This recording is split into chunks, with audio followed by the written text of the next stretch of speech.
Filming reaction content at home by yourself feels rotten. Yeah, that's kind of my take on TikTok. I really like it. There's so much variety. It's almost become like a Google search for me. You just said before that you love killing people in games. Sometimes you can like try to stab an NPC, they just kind of move back. I'm like, why didn't you die? Not being good can be frustrating. Yeah, I mean, it's a big barrier for people who want to like learn any skill. If you're not good at it at the start, like, you have to push through it. This isn't the only game I have to play. I'm really curious about your hot take. What you think your podcast would be called? Fuck it, we're live.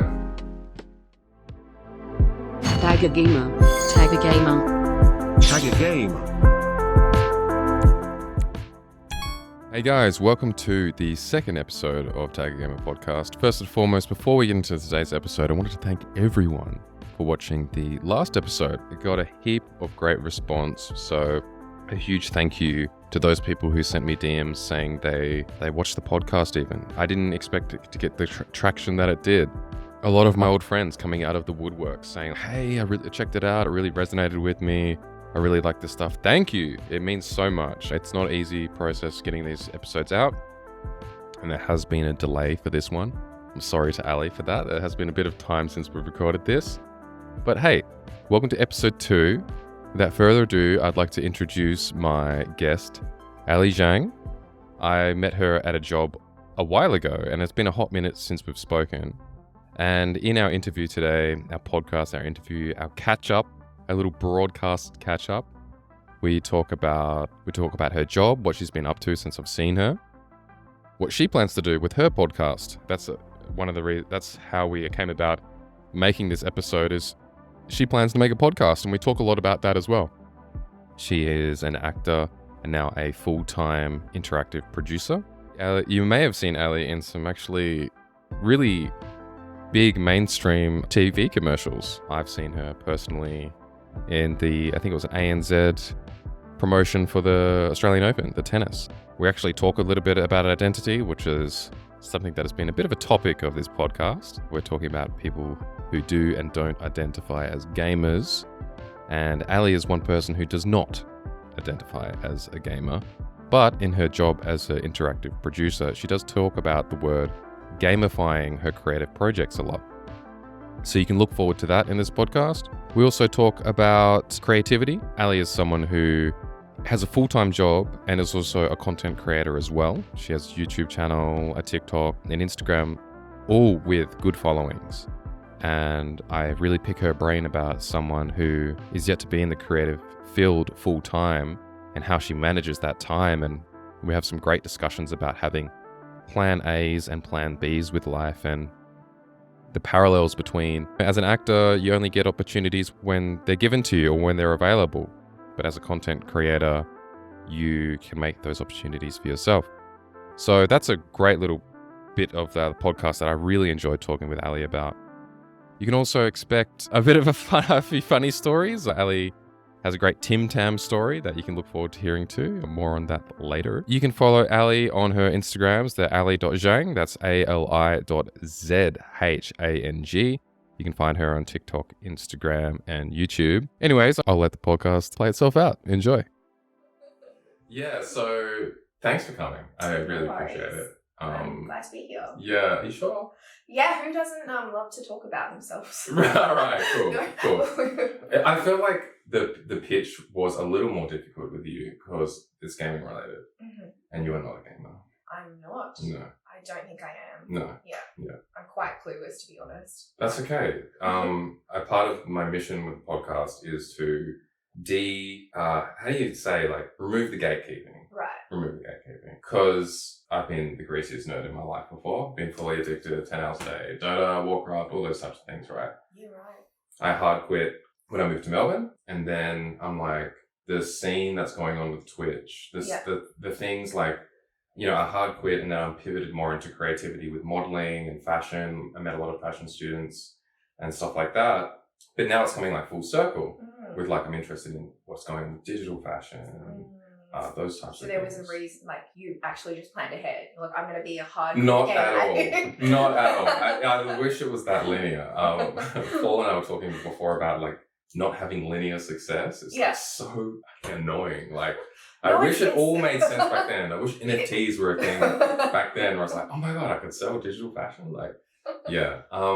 But yeah, I am conscious of it, that there is this gatekeeping thing. And when I was speaking with you, I was just like, before we, like, when we were planning about it. That's we were right. talking about it. Yeah, just so like via DMs. Like, I was just like, if there's anyone I want to get on, you plan to make a podcast. Like, you want to do a podcast, right? Yeah.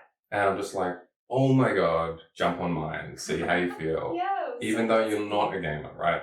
Yeah. And that is totally my mission as well, is to be like, you know, I just named the podcast Tag a Gamer. And I'm just like, when you were a bit like, no, I don't play games. I was like, no! I was just like, that's the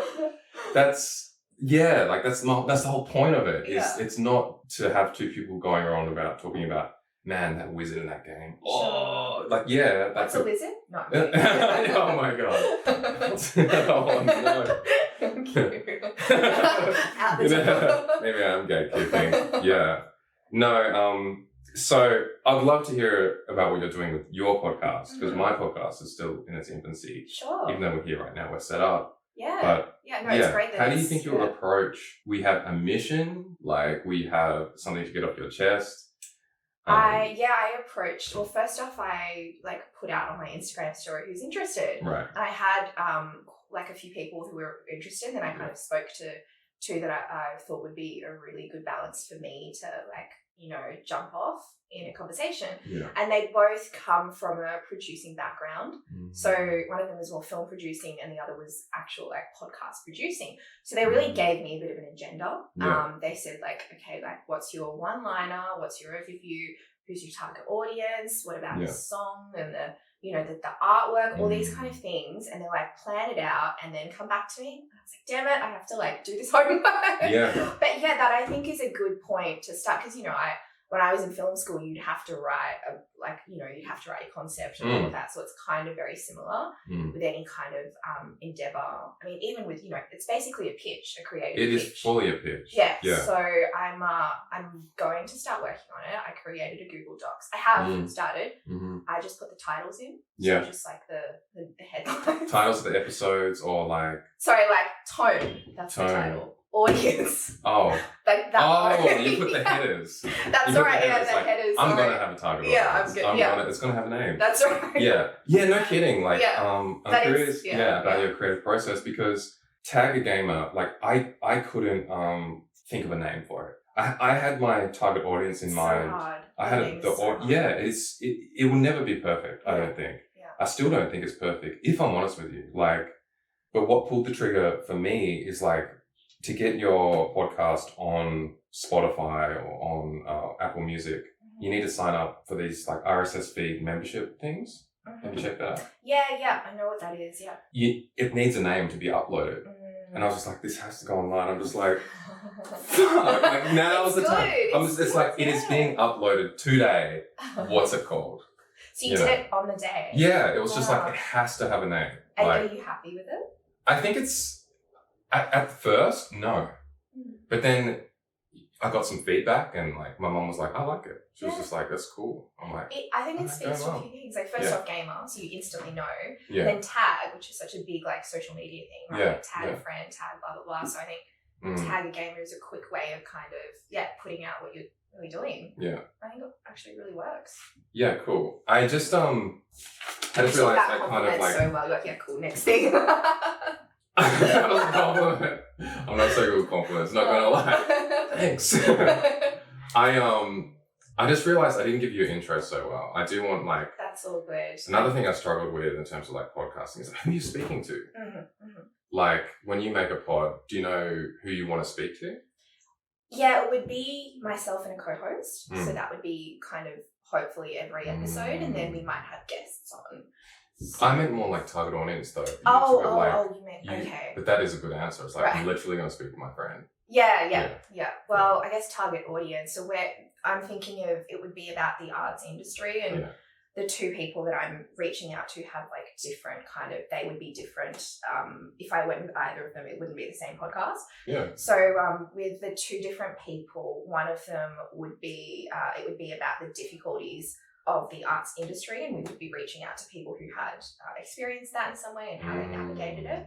And then with the other friend, then the other friend, it would be, I'm thinking more news and current affairs and their take on it because they are very witty. Right. I'd love to kind of wind them up. And I would be a bit of a troll. Yeah, they would be actually we would both be trolls, but in different ways. So yeah. Controversy. Yeah, but very jokey. Yeah, cool. Yeah, I think the idea of a co-host is super powerful.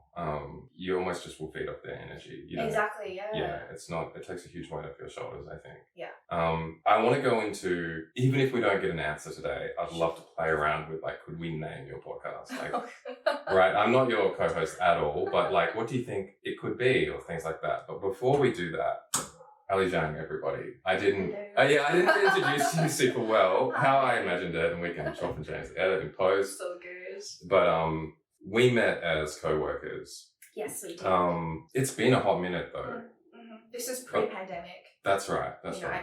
Like this was pre-lockdown. Yeah. So I would introduce you as how I know you, but it may have changed. An actor. You were big in acting when I met you, but it's pivoted, right? Yeah, I think so. How would you introduce yourself? Well, my sort of byline on social media is it's on LinkedIn or Instagram? On kind of similar. Yeah. Like, the LinkedIn one is longer. Yeah. But it's producer and then like / actress / creative. So those are the three things that I would say. So my full-time job is an interactive producer at a creative tech design company. Very cool stuff. Actually kind of gaming adjacent because we do a lot of things that are gamified. We talk about that word a lot. Yeah. And then acting, so that's my full like kind of 9-to-5 job. And my acting work is because I'd done a bachelor's in performing arts and then kind of pursued that and I still do it. Acting is one of those things that's not really within your control. Yeah, so, I feel that. I know, yeah. Yeah, so anyone who's on the other end of the casting, the people who are being chosen, you just don't have much power or agency until you reach a point where you become a star. Yeah. So that's producing first and then acting and then creative because I dabble in content creation in different formats, so I would definitely consider myself a creative. Yeah. Even though the other stuff is creative as well. Yeah. Yeah. So that's how I would describe myself. Does everyone know that? So I love the compartmentalization of identity. And it's something that through the first episode of the pod, a lot of people like talking about. I find like people were like, the first pod I was just like, I don't have a gaming computer right now, but I'll just throw out I'm a gamer. Like I'll just say it. Just because the history is there, I'll stand by it. But if it is being gatekept, like I'm not that good anymore. You know what I mean? Or I'm not that but I think wearing something like, saying that you're a content creator, even though you dabble in it and it's like not your main paycheck, you've got to, right? You have to say like what you're about and, exactly. Yeah. And stuff like that. So that being said, hopefully it doesn't stop you like from moving forward, right? So that's why I kind of wanted to get your hot take on like what you think your podcast would be called. Yeah, I actually don't know. I think it would be kind of like a pun, just because I think it would be kind of it would be kind of a bit lame but a bit cute maybe. Yeah. Like something, I don't know. I actually really haven't thought about it because I feel like the name is the hardest thing. It's so like when we like, for example, at work we had to come up with this name for a really big MasterCard Australian Open sort of event game, and I think we sent the agency like 30 game names. And then they chose like 2 and they put them together, and then they actually removed that entirely and just like removed a name. So they didn't pick any, but they kind of picked both. Yeah, like they picked 2 and then they picked none. Yeah. So it's hard for anyone, I think. That's typical client behavior, right there. It's just like, actually, thanks, we employed you, but... Yeah, they know best, right? Yeah. Oh my Lord. Yeah, dope. So I really can't give you an answer. Like, I think it would just have to be a pun. I think I'm good at riffing off other people. So if my co-host had some kind of area, like some idea, I could kind of change that a little bit, and then we could come to like a happy medium. Yeah, cool. I liked that. Just straight off the bat, the idea of speaking about problems, essentially problems in the acting industry is huge. Like, I can hear it in my brain already of just being like, that has a purpose. Yeah, I think so. Yeah, I think it's really easy to be like, where everyone's consuming podcast content. I want to do a podcast, but it's like, why? You know what I mean? And that why is just like massive checkbox. Like I was literally speaking with Paul before. I had a modeling gig yesterday, and oh my god, just the types of conversations I'm having with other models have nothing to do with fashion or stuff. In a way that I was stuck in a conversation I couldn't get out of at the moment, and I felt like I almost need to tell someone about it or report it almost. It's just so like, this was a conversation that made you uncomfortable. Yeah, big time. And I was so fucking stuck to the point it's just like ruining my day, you know, like a really spicy conversation, and that could have been singing on a podcast, you know. So many people in the creative field could be like, yeah, actually, how do we navigate those spaces and meeting people for the first time and for sure. and stuff like that. Yeah, it's it would be everything in the arts industry. Like I come from predominantly like an acting background, but like producing and like talking to other people, and there's so much that is just totally messed up that probably shouldn't have to be. Like I understand that, you know, it needs to be difficult to weed out the weak people or whatever, but it's like I think everyone feels the effects. So like, you know, like it does, like even the most amazing like stars will talk about all these terrible things that happen to them. Big stars. Huge stars. And then that kind of like in small communities, the same thing happens. So I think it's really important to talk about it, take the stigma away, and also just know that you're not alone. Because I think it's very easy to feel shameful about like, what did I do? Or like maybe I could have stood up to it or whatever. Or it was me, which, you know, it's not. Mostly, unless you're a bad person. Like unless you're like, I wish I was. Unless you're like Harvey Weinstein, exactly. Like, I'm actually like super excited to be here. Because it's so nice to get to talk to you. I haven't seen you, like I said, in a while. Oh man, yeah. But I remember even when we were working together, it was so easy to talk to you. Yeah. So it's really nice to get to do this. Randomly, this whole pod is like spawned from where we worked. Like really, Paul, yourself, yeah. all these other guests that are lined up from our workplace. And not a huge fan of that workplace, but but they're great people who work. Silver lining, massive silver lining, I almost equate it to like it's like a school. It's another place you can meet a huge bunch of people, massive amounts of social dynamics. All those kinds of things. I don't know if I want to name drop where we worked. No, I probably wouldn't. No, I don't really want to. Hey, but it was. We so can even cut that out. It was a place that I think everyone would know and have been to. And I actually, a lot of people from the creative industry kind of worked there because it was like, there were perks to that job. But it was also quite toxic, I would say. Randomly. What do you think about that? He's still there. But what a really great people. It's like uni as well. Like the experience was also great, but I would say the best thing would be the connections you form. 100%. Bit angsty about uni, not gonna lie, but that was the silver lining to uni as well. Speaking of nervousness, I'm really curious about your hot take as someone who's been in front of the camera. What if I did click the go live button? Would it add more sweat to the mic? Would it like sweat is gonna be inevitable? Right. But like, have you ever thought of, you know, you're dabbling in content creation? Why not streaming? Streaming is fine. It's just more like, I feel like streaming is more for gamers. And as That's I said, it's not. Get on it, Aly. I mean, that's. See, it's not really far of a step for me, and so it is something that I definitely have thought about. Like, how do you create more streams? Because it's like, and you know, how do you do more things that you enjoy? I definitely enjoy the content creation stuff. So I'm very happy to do streaming. I just would have to think about what it is. About my setup. Like, do you want to watch me cooking? Do you want to watch me like looking after my dog? One thing I thought would be quite cool actually is I've been training my dog, so my little puppy. And she gets things so fast, and you can see in her mind how it like works. So if I'm telling her to like shake, you'll see her like reach out, and then I'll reward her, and then she'll touch me, and then I'll reward her. So that like process is really fascinating. So I would be happy to stream. I think things that are a process are really fun because you get to like work it out with them. You know, you're kind of there for it being live. So I think that's not gamery at all though. But I do feel like randomly there is like why is streaming super related to gamers? Like gamers have almost claimed it. You know what I mean? Like, why can't you train your dog on Twitch and all these things, right? I mean, for me, someone representing more that side, hosting the pod or whatever, I would just biasly encourage it so much. Like, I think the space is expanding so big. Like, that's my own bias coming full circle, going back into it. But I think even if it's just me, like, coming in as a non-gamer and doing this game for the first time might be interesting. Yeah. I think any, like, those first impressions are always interesting to watch. So I'd be happy to. Reaction content? Yeah, reaction content. Yeah. I could, I've been wanting to dabble in some reaction content actually. And it is so much easier to do it live because filming reaction content at home by yourself feels rotten.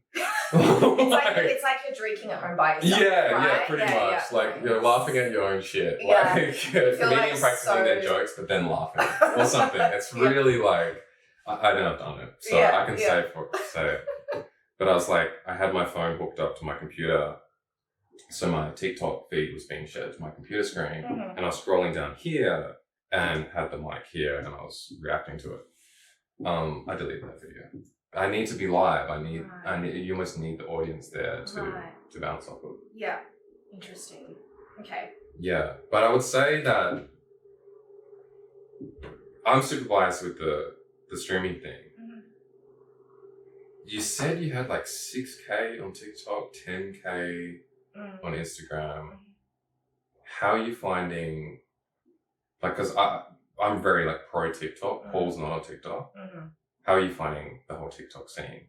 TikTok is very, I think any platform rewards consistency and I'm not consistent. Right. So 6K is not nothing though. No, but I think it kind of came quickly in the beginning. And I read somewhere it's like TikTok, the way it encourages you to be on that platform more is it throws a lot of people at your videos initially and then tapers off. So like I'll see that my first videos will have more success than my later ones. I noticed that. Yeah. So I think most of it would have been from that. Yeah. And like sometimes it's just the one video and then people just follow, but they don't necessarily engage afterwards. So that's where I think, that's kind of my take on TikTok. I really like it because I like there's so much variety, and it's almost become like a Google search for me. Right? Yeah, same.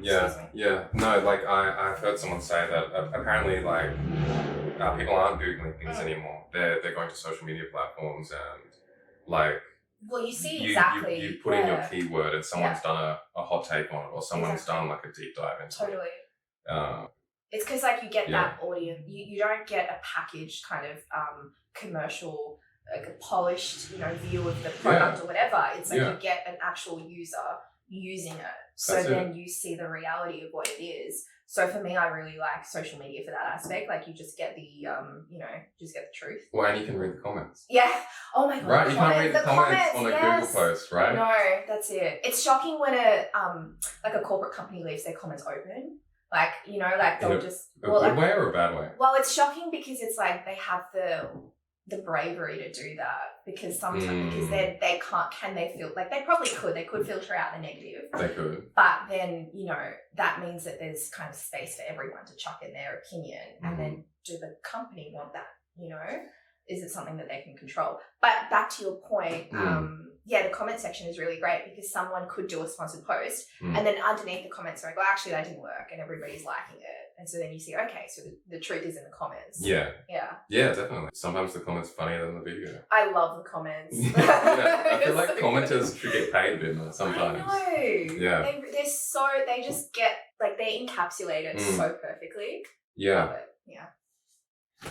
And that relates to streaming because... Organic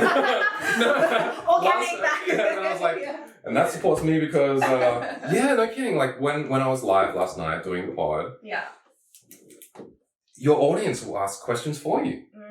Like I'll just be like... They'll give you the prompts. Yeah, I'll just be like, or one of my mates who follows my stream jumped in my other friend's stream and last night his iPad randomly just turned on and started playing Mamma Mia Spanish version.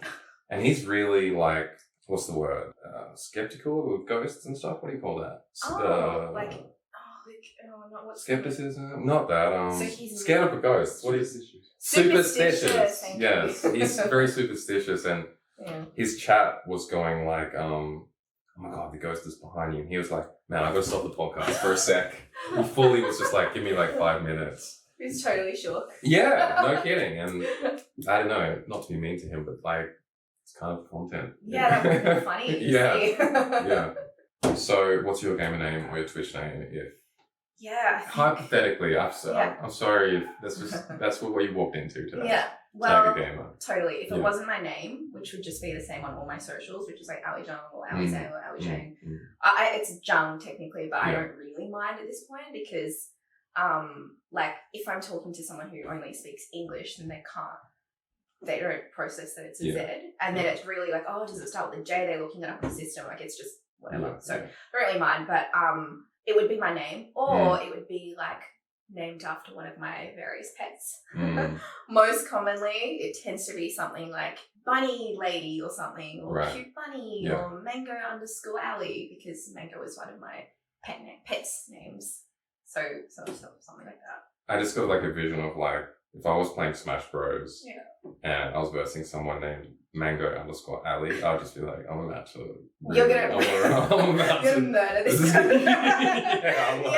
I'm like, this is gonna be easy. Like, sometimes, especially people just doing full first names as well, I'm just like, or sometimes their name is just really obviously like childish, like Jake loves bikes. Oh yeah. And I'm just like, whoa, I'm versing a 14, not even 14, like I'm versing an 8-year-old on Nintendo right now. And do they beat you or? No, come on, no. Imagine if they did though. No, there'll be a day for sure. Definitely the 14-year-olds, damn, yeah. Yeah, on Smash Bros, they'll like fuck me up for sure. Yeah. But no, I think you could spice it up a bit. I'm not gonna lie. Yeah, I think, Well, I see. Okay, so you know how on Apple, like it'll give you like your Apple ID game name or something that's just random. Yeah, here's the letters, numbers, jumbled up. Well, mine came up as like I got the choices between like something quite generic and boring, and then one of them was like Monstrous Red Dragon, and I chose that one. Yeah, I've done that before as well. I've got mine was Fair Gazelle. 555, and I was playing Age of Empires, so it was kind of like old school, like I don't know, it was funny. Yeah, it was funny. I would like that. I'd like something either very cute or very like aggressive. Right. Like, Godzilla, but like monstrous red dragon. I was like, I'm gonna fucking take that. Yeah.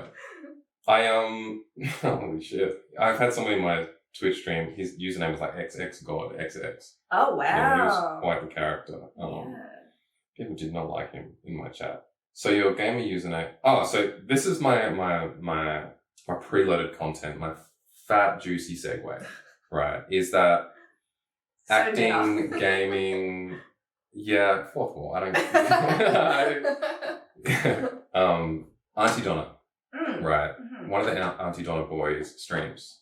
Do you know him? I don't know which one. Okay. I don't really watch streaming very much. His name's Mark. He's got a beard. Oh yeah. Okay. So his gamer name, considering all of his acting work, he didn't go with like Aunty Mark or Aunty Donna or funnily enough, his Twitch gamer name is Very Polite Gamer. Oh, that's cute. Right. Is he a very polite gamer? He definitely, on his stream, is doing bits, like, all the time. Okay. Like, he'll be playing a game, and he'll be like, what's this here? And he really, like, plays it up, Okay. And so, I don't know, he is someone who I look at almost, I'm not walking through, like, life within your shoes, but if you're an actor in that field, in similar ways, and you were to go into streaming, like I see your channel echoing his. Right. For sure. Okay. Yeah. I mean, it definitely would be fun to do bits like characters. Yeah. Like I mean, that's a joy of being an actor. You get to like do all these different things. So that would be so much fun. I feel like in a funny way, cheesy names work well. Like if you were just like Aly the Gamer. Yeah, okay. That's it's just be like, yeah. Yep. here I am. Yeah. Aly is gaming. Yeah. Yeah. Watch Aly game. Yeah. Yeah. Why not? Run It's with so it. simple. Run with it. Yeah, damn. I also have another hot take. This was a literal shower thought, and I'm curious about. It's like a pitch almost. We've been doing a lot of pitching here. Everybody is starved for attention these days. I mean, we've got the reels, doom scrolling. I've even dabbled in some hope scrolling. Have you heard of that before? It's like positive doom scrolling with like positive memes. Hope scrolling. Oh, that's cute. Yeah. So it's like the wholesome memes that I look at, like on Reddit, wholesome memes. Yeah. Or it's not bleach. It's like, it's the opposite of like eye bleach. It's like eye or I don't know, something cute. Yeah. Right. Totally. Yeah. So I love that. I probably do that more. Like my feed, I search up, like recently I've been looking up like home cooking for dogs, and that's so cute. Like they do. You're getting like shorts of that? Yeah. I would watch clips? shorts. Yeah, because it's just easy to scroll. Right. Yeah. And I feel like everyone's competing against that these days because it's too good. Why would you sit down and watch a whole movie when you can just watch the good bits? Totally. Yeah. It's tough, and I think my mega mind is like I think Twitch and streaming is in competition with Netflix. Like that's the way I see it. Like you've got to pay like for Netflix. You got to pay for Twitch. You can watch it for free, but so you pay for Netflix, right? You pay for $15 for a Netflix subscription. On Twitch, it costs between like $8, and you can subscribe to 50 people if you want. Like Twitch is just like boom, like you can spend truckloads of money. Netflix isn't free, and there's like less ads. It's like more limited, whatever. Yeah. More to the point. Sorry, I did advertising costs. This should be way better. Reaction content, live streaming on Netflix, basically. So you can be a Netflix streamer. Wow. Right. Yeah. Okay. And it's not games in the background; it's movies. So it's like group watching movies. It's kind of like Gogglebox. 100% Gogglebox, Yeah. but on the Twitch home screen, like on your home TV, imagine if it was just like, I'm trying to think of someone like kind of modest, like a soft famous actor watching their own movie or watching other movies and taking hot takes because it's reaction content. Right. Well, like, Vogue and Wired and a lot of those those YouTube channels will do a lot of those. Have you seen those? Where it's like Jennifer Aniston reacts to memes or something because they're taking that on. Like they'll see, or like she goes through her filmography or something. And That's right. Talk about it. That's yeah, right. I find those really interesting to hear about. And so if those things were happening live, I just think it would be like super captivating. Like the same way if a celebrity goes live on Instagram, it's just like weirdly makes them feel more accessible, right? Yeah, you can like shoot them a message and you get some funny reactions. Yeah. I've seen people join celebrities like live calls because you can just invite yourself. That's right. Yeah. I've seen some really funny ones. Oh, you have to show me some. Yeah. But anyways, my hot take is like I think that people should be able to like live stream Netflix in the same way. And if you are a Netflix live streamer, it gives you the license to react to those movies. Right. Because right now, like you can't use that content because it's like all copyrighted and stuff. Yeah. For some reason with games you can. It's like they want you to spread it out. Right. I don't know. Like I just feel like Netflix is low key becoming like old media. Yeah. Do you, I mean, television and movies definitely are like considered traditional media compared to social media and Twitch and things like that. So like when you talk about it from like an advertising perspective, you get like your print media and then your traditional media, which is like film and television. So it's definitely old media. Even though Netflix is not like free to air, it's not that, but it is part of for sure that like TV experience. Yeah. And part of the reason I wanted to pitch this to you, I'm not going to lie, is maybe I got that completely wrong, by the way. It could have been like, it is old media, and then someone's like, actually, it's not. Like, oh. Yeah, well, it's all moving so quickly. Yeah, I think that my vision is if you like whip up like Netflix right now, and there's a live section, and it's like everybody can group watch this movie with this person there because people do it already. Exactly. Like, people do that already. So if Netflix incorporated it Are they shooting themselves in the foot? You should pitch this to Netflix. Yeah. You shouldn't let them take this from you. Like, you should totally pitch it. Well, a part of the reason I'm actually getting it off my chest is because if something does happen in that regard, this is the evidence. Yeah. If something happens like that in the future, this is like... You've put it down, yeah. I knew it! Like, it's documented, you know? But hey, that's cool. That's cool. I don't know. Would you stream on Netflix if you could? Yeah, I actually talk during movies, but not like at the movie cinema. Like that's why I watch a lot of stuff at home, because I'll be like watching it with my partner or friends. Yeah. And then the commentary is fascinating. Yeah, totally. Love it. Like I used to watch, movies with the commentary when like on the DVD. And I just found it so funny. There's one pretty famous one of Ben Affleck, like doing it on one of his movies, and it's kind of like really hilarious. Yeah, he's just talking about how it doesn't make any sense, and that's hilarious. And I will always I'll be doing the same thing. I'll be like, "What's going on? Wait, what?" Yeah. Oh my god, yes, I was rooting for that guy. Like, no, please don't let him die. Like, for sure. Yeah, we're all reacting to it, and you don't get shushed. No. You don't get shushed like in the cinema. Exactly, it's great. Yeah. I do love the audience experience of like, or something. Like I watched like Marvel, I think it was like Avengers Endgame, and that was huge, like in cinema. Everybody was cheering for when they all kind of came back. So that was a big deal. If you haven't seen it, but like, that was huge. We were like cheering and clapping, and that was a great experience. When I finished watching, I think it was one of the Shrek movies, it was the standing ovation. Like everyone loves the shit out of Shrek. Oh my god. All right, I want to pause on the twitching and stuff. I feel like I'm writing my manifesto a little bit. I'd love to hear your Timtam story. My Timtam story, yes. So a few years ago, I entered a competition to win a year's supply of Timtams, and I won a year's supply of Timtams. And the way to win was you had to write, I believe, a 5-word poem on your reaction to the new Timtam release. So that time they'd done a Timtam collaborated with Gelato Piscina, and you had to write like your reaction to it. And I think I wrote some alliteration in there, and then I didn't expect anything of it, and then I got an email, I think like a week later, saying, "Hi Aly, congratulations, you've won a year's supply of Timtams. Like, how would you like it delivered to you?" And I was like, so they deliver it in one big slab? Because that's my biggest question. They delivered it in 2, so half a year's supply, so 6 months supply in one, and then another one in another 6 months. So it came out to 2 boxes of Timtams a week, so it was like 2 per week. Oh right, okay, So like that's what they meant by a year's supply was 2 per week. Yeah, and they specified that in case it got abused in any way, because I'm just it's not unlimited, unfortunately. So it was like 2 per week in a 6-month supply.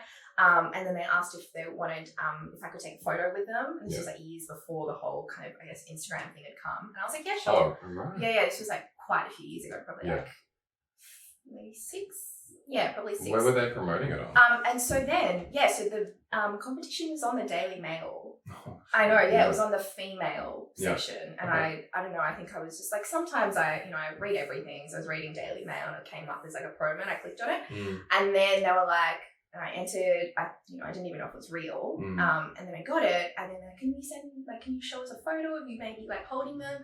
And I did that, and I sent it in. They're like, oh, it's such a cute photo. Can we put it on Daily Mail? And I was like, okay. And then they like put it on Daily Mail saying, one of our winners, Aly, with her year supply of Timtams. Nice. It was really cute. I don't remember.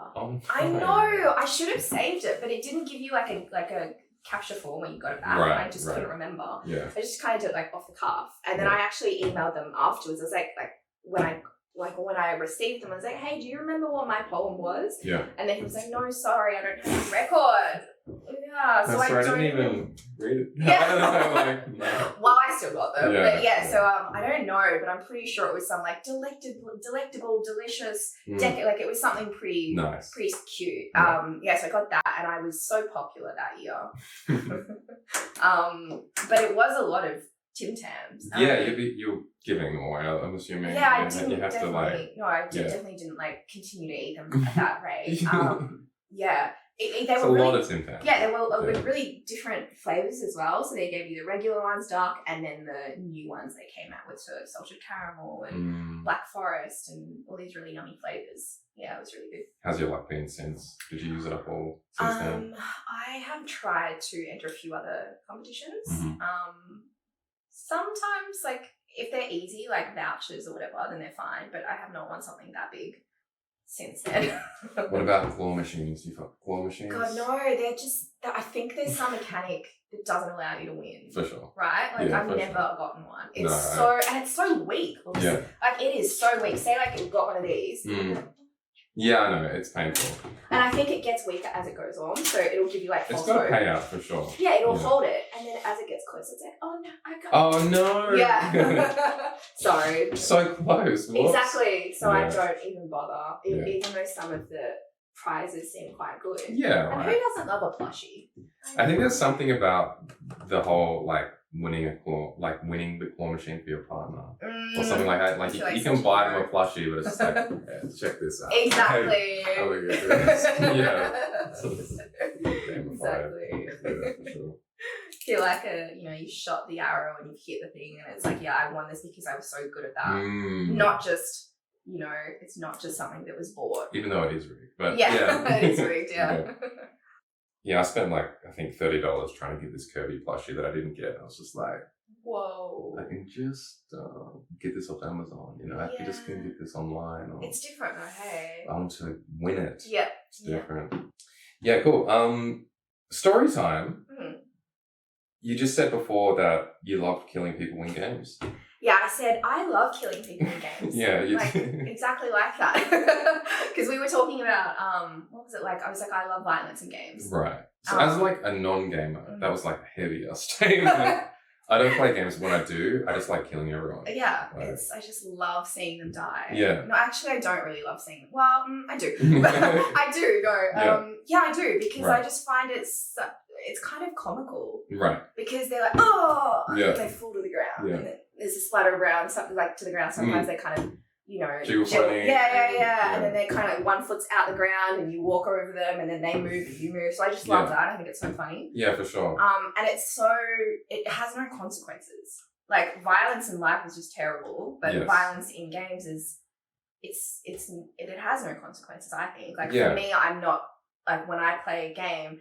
It's just like, oh, cool. Like, I get to see how things react in a game. Like, for me, it's kind of like, I press this button, it does something. And I remember, like, I was watching someone play, like, God of War, and just, like, you don't get to do that in real life. Nor do I want to. But, like, if, say, you're lifting something heavy and you climb up the mountain, like, I can't climb up a mountain like that without any, like, that's equipment. a very cinematic game. It totally, it's that is almost a movie, though. Yeah. Like, it's just the camera angles, the gameplay. It's so beautiful. I haven't played it, but I've watched it. It looks amazing. It really does. Like, it does look amazing. It's actually, like, it's so true what you said. It's a cinematic experience. It is. It is. Like, sure. It's immersive. You are the hero, right? Like, you can kill people. So much. My favorite part. I also really like character customization. I spend a lot of time in those screens. Yeah.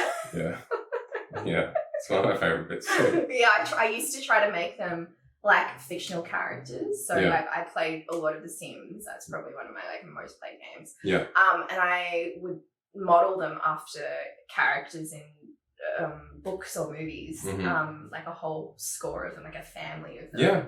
And just dress them the same, give them like that kind of, try to give them those motivations and character traits. Yeah. And then like have them play out in the game. Did you make yourself in The Sims? I did. Yeah. Fuck. Yeah, I have a story about that. I had someone at my primary school make me, and in primary school you have the computer lab. Yeah. And they installed The Sims on the computer lab. And they made me, and back then it was all like cooties and all that kind of shit, and they were making people like kiss other people, and I was just like, what the fuck? This is like some weird like I don't know if the word's like third person like bullying. This is cyberbullying, but in person, people crowding around a computer. It was just like, oh my god, you're kissing in the game. I was just like, that's not me. It was like, I would never. Yeah, it's whack. The Sims, what I'm looking out for when I bring my stream back is not to go back into games like I want to be the best or whatever. I'd love to play like really watchable games, for example. Right. If I whip up The Sims, it's just, you don't need to know anything about that game to play it. It's just like, there it is. Yeah. Same with car games as well, I think. You just see the movement, everyone knows what it's like to be in a car. I think, when I was watching, so this was in lockdown, and I was watching my old housemate play GTA, and she was doing these missions I didn't understand. I was like, why do you have to go to this place to do that? Like, but there is still that, like, element of free, what's it called? Like, free world. Like, it's a free, what is that term?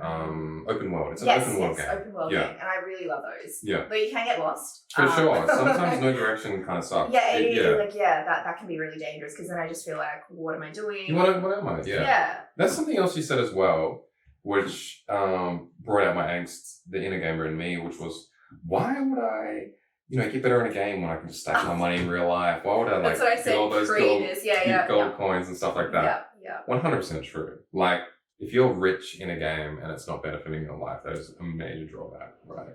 Yeah, I feel like, you can, if I'm leveling up my character and, for example, let's say The Sims again, I'm increasing their skills in cooking. I'm like, I could be doing that for you. I could learn how to cook this dish. Yeah, I could learn how to do that. But that's way harder. Yeah, I know. That's the thing. It's so easy. Yeah. I think I would feel like, damn, I am not as capable as these characters, and I could make myself more capable. Do you feel like, so you have played The Sims though? Mm-hmm. Did you feel guilty while playing, or was it during lockdown? Like, when is it okay for you to whip out a game? It's never. No, I'm kidding. Yeah. It's I don't feel any guilt about it, because I think I do enough in my life that I feel like I should have downtime. Right. It's only if like I do it instead of everything else. Like if I'm like, I was meant to be going for a walk and I didn't do that. Instead, I was meant to clean my room and now I'm just playing The Sims forever. Like, I think that's... You clean your room in The Sims. Yeah, exactly. I'm cleaning. Actually, no, I get them made. In The Sims? Yeah. Oh, nice. I would love, like... And then that cheat code, get the money. Exactly. Motherload all the way. Yeah. I didn't even have my Sims work, though. I just wanted them to upskill their... like pianos playing or something. I do play the piano, so I wanted to have them play the piano and then play like these nice pieces. So I just didn't have them go to work, because I'm like, you don't need money. I'll give you money. Yes. Write it down. And also when they go to work, they don't do it. You don't see them Exactly. at work sometimes. And they come back cranky and sleepy and hungry. Yeah. Have you ever gotten any Sims content in your feed? No. Because Siri's listening right now, so she might be like, Actually, yeah. One of my like reels is my Sim painting, and it's a very juvenile painting, and I was like, that was pretty funny, because it was with the Super Mario music. Nice. He was just like painting it, and that's it. But I would definitely stream The Sims for sure. But there's no gun to you right now. You don't have to stream. No, but I'm saying it because I genuinely would like to, because it's such an easy setup. You don't have to do the editing. Yeah. Like I do like editing, but you can film something and then... Do you really know? I like seeing it finished, and I like the finished product. Yeah, for sure. I don't mind editing. Yeah. I've had a few videos thrown at me that were like Sims coded. Like I've seen people on TikTok sing songs completely in Simlish. Simlish, yeah. I love the like the celebrities, like this act, like they sing their songs. Like there was a Katy Perry song. There was actually when it fully came out, they sponsored. Yeah, I've seen the videos of them in the booth doing that. They got the real celebrity to do it. Yeah. Is that right? Yeah. That is bonkers. Yeah. There's no way that would happen now. Oh well, I mean, Ariana Grande did something for not Roblox, but she definitely Fortnite, right? Yeah. I think some people did concerts in like Fortnite. Roblox, and Travis Scott was in Fortnite. Well, that's it. That was actually crazy. Did you see that? No. Holy shit! That was like, I don't play Fortnite, but when I saw the clips of it, I was like, that is a sick promo.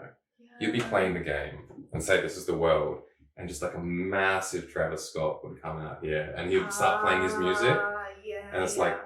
It's kind of Hunger Games Fortnite, if you haven't played it. Right. So it's playing Hunger Games, and it's like the last 10 people or whatever, and then the music would start Oh, coming, wow. and everyone's like fighting and shit. It was like, oh, it was cool. It was cool. I think it was like one of the more tasteful to the artist as well. It wasn't like taking advantage. It boosted his career as well, I think. Well, Fortnite's huge. Yeah, Huge. yeah. I think it can be untasteful as well, though. Like some of the stuff I've seen in Roblox is just like, not that I'm a big Roblox player.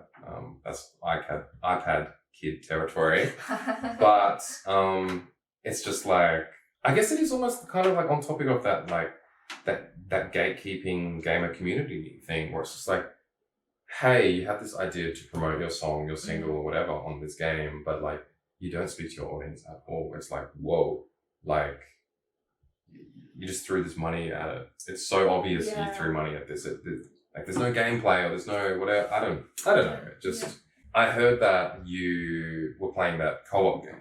The two of us. The two of us. It's really cute. Yeah. But that is such a boyfriend girlfriend game and almost like a gateway game. Yeah. Like imagine if you really like that and you're like, when's the next one coming out? Or whatever. Yeah. Like maybe he'll like induct you into the gamer sphere. I don't think. Well, yeah, like when we first started dating, he gave me, what's the one where you're like in a village and it's you have to like, I can't remember. Stardew Valley? No, it's like properly rendered, like, well, not properly 3D. rendered. Yeah, like it looks like a open world game. I don't know what it's called. You're in a village. I feel like they're all in a village. Like it's like peasants. Survival game. Oh no, it's like peasants period. I'll think of the name. I can't remember. But you're like fighting dragons and stuff. Okay. You know what I'm talking about? Right. No, like okay. But yeah, he gave me that, and then I was like bored out of my mind because Mission failed. yeah, because I think it was just like I wasn't really into the style of the game. There wasn't enough Aesthetics are important. No, I wasn't killing enough people. Yeah. Because well, you know, like sometimes you can like try to stab an NPC, they just kind of move back. Yeah. I'm like, why didn't you die? Which is why apparently I hear like, what was I saying? Yeah, they don't die, and I just get annoyed. So, and then also like some of the missions were a bit too hard, and because I am such a beginner noob, I couldn't win those missions, so I just was really frustrated. And I think I even did play it on quite a beginner level. Yeah. But I just sucked at it, so I was like, rage quit. Right. Yeah. Not being good can be frustrating. Yeah, I mean it's a big barrier for people who want to like learn any skill. If you're not good at it at the start, like you have to push through it. But for me, like gaming, I think was like, okay, well, this isn't the only game I have to play, right? So I can move on to a different game, and I didn't like that one. Yeah. But yeah, I didn't like. I don't mind GTA, but I didn't like. I can sense that. Right. Yeah. It's the violence. Yeah. Running over pedestrians. Yeah, I love that. Because it's just so much fun to see how they fall. Yeah. Like, you know. That's put that in your name. Like, yeah. I totally. I love seeing bodies die in the game. Oh, you know those like Hinge prompts where it's like, ask me why, blah, blah, blah, blah. Like, ask me why. I love seeing people die in games. And I bet a lot of people will be like, what? What? Yeah. No, what would be funnier if someone was like, me too? You would get that. I'd be like, oh. Yeah. The dating profile question with the gaming thing, I love it. Because I think that wearing it on your sleeve is such the gamer thing on your sleeve. Like I could easily have avoided it. Like when I moved to Melbourne, people like don't know who you are, a whole new peer group or whatever. I would hear people talking about games and I'd be like, man, these guys don't know how many hours I put into this. Like I'll be like undercover, right? Because I don't have any like pop culture tattoos, or I'm not rocking like an Atari t-shirt or well, that's it. You don't look like my idea of a stereotypical gamer. Right. So I would have been. So what do I need to do, right? Like at the end of the day, like nothing, right? But I do feel like the more you advertise yourself and the more you wear things on your sleeve, the more in a weird way you benefit from it, right? Like what if I was rocking the pink hair? What if I was doing all these kinds of things? Like like how you cultivate your image. For sure.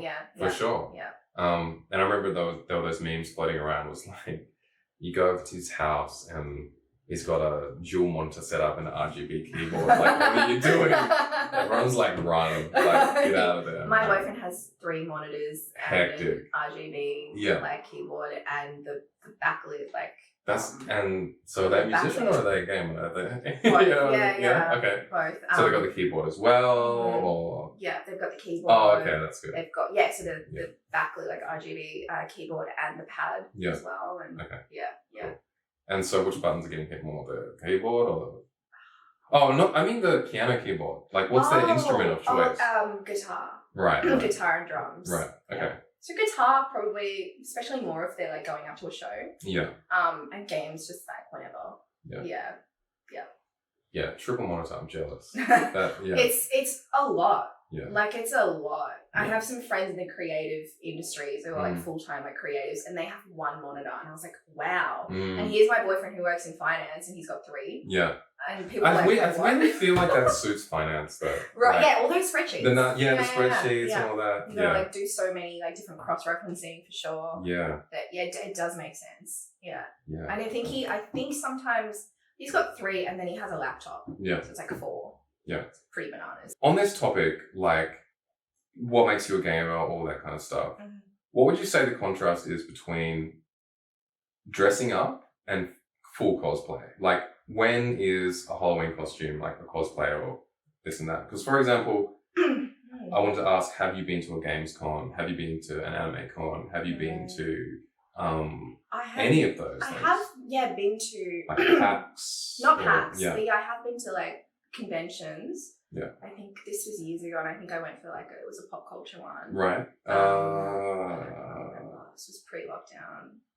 Yeah. I can't remember. Last year was my first year going to them. Yeah, did you like it? Yeah, I did. I felt, I tried to cosplay. Who'd you go as? I went as Rio from Devilman Crybaby. Okay, I should have not asked you because I don't know what that is. It doesn't matter. What is it? Low key, I got the bleached hair already. He's this, kind of like a blonde twink, if I'm honest. Okay. And anime? Yeah, anime. Okay. And, I don't know too much about anime. Yeah, so. no, that's okay. I mean, I've seen Death Note. Yeah. That is like the gateway anime. Yeah, again, my boyfriend. He sounds like a massive gamer, but he's kind of like you in that he doesn't really present as, like, he'll talk about it, but he's not, he doesn't have the tattoos, he doesn't have, like, pink hair, he kind of just looks like a regular person. Exactly. Well, so I don't... That's why I was shocked. Right. But it's cool that he's introducing you to them and stuff. Yeah, it's a whole new world. Yeah. I'm open to, like, new experiences, so it was good to get his, help into this, because I wouldn't have reached out to that myself. For some kind of reasons that are probably a bit silly, like probably a little bit biased from my perspective. Oh, for sure. Yeah. No, I get that. Yeah. 100%. Yeah, for sure. But it's like, own it, right? Yeah.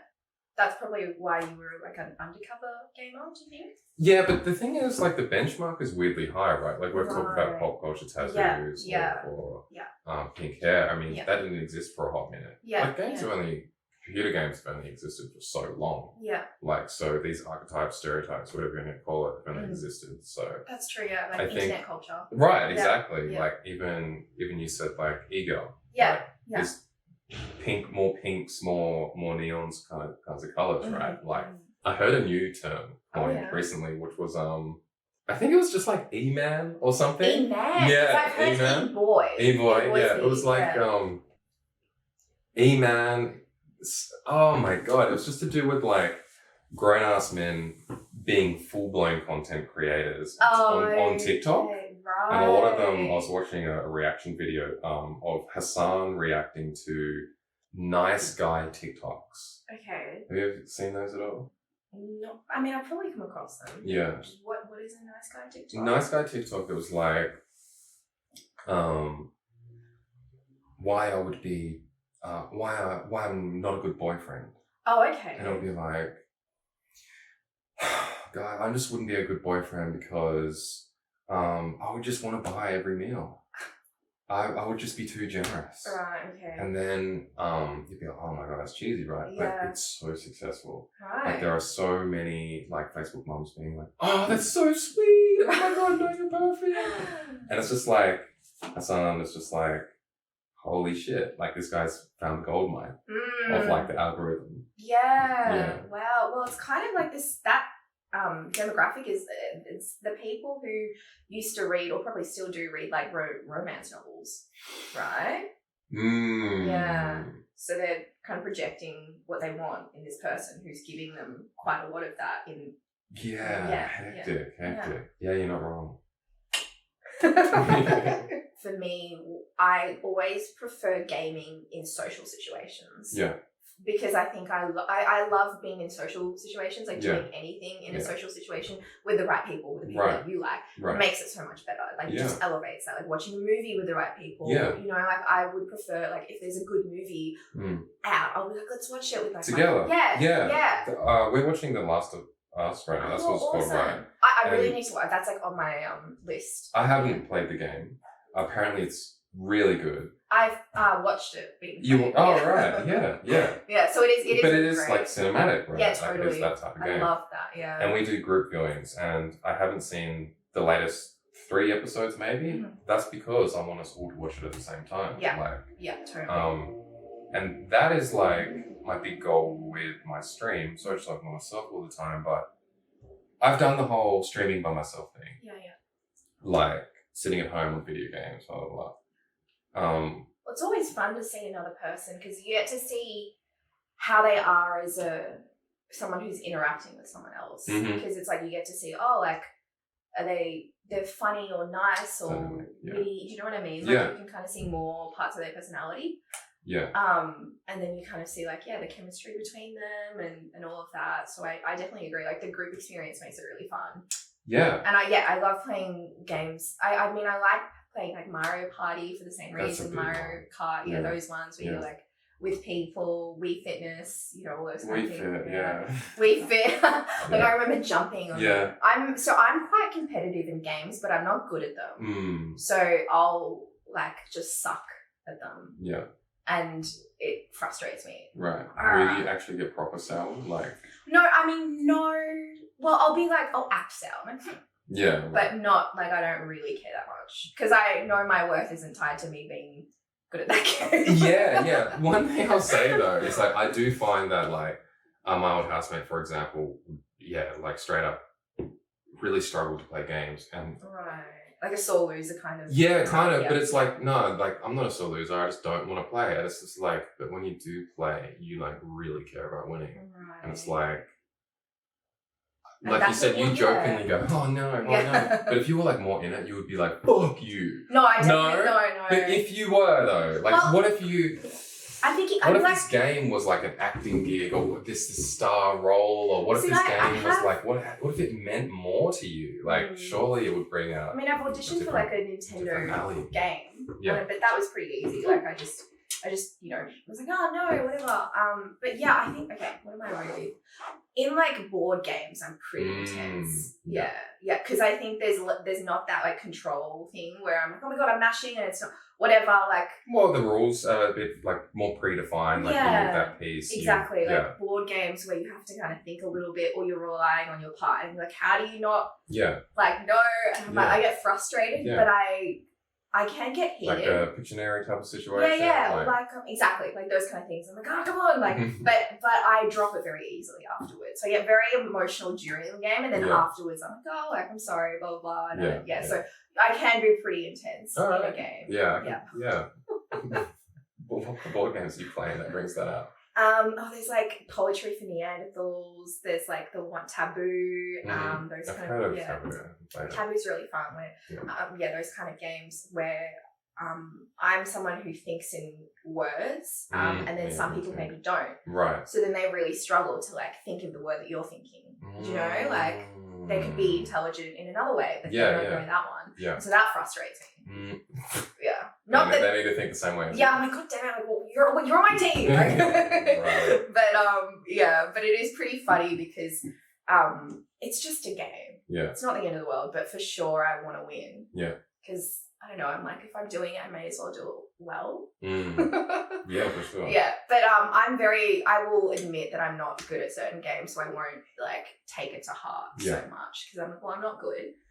20 minutes of playing is not going to make me good. But what surprises me is like I was living with we were all like living in the same area and we like get together a lot. Yeah. And they were all really good at games, and I was like the one that was just terrible. And so it really sucked to play with like 4 really good gamers. What were you playing? Just like Mario Party. Oh shit! Yeah, like I could not. What's the one where you're like on a ledge and you're fighting each other and you know? Smash like, Bros. Yeah, Smash Bros. Yeah. Yeah, I would suck at that one. That is a brutal game though. I'd always fall off the edge. That's like my stream bread and butter game, by the way. Yeah. Love it. Yeah. Sure. Yeah. I love the Who's concept. your main, by the way? Who would you play? Kirby. Yeah, of course. Kirby. Yeah.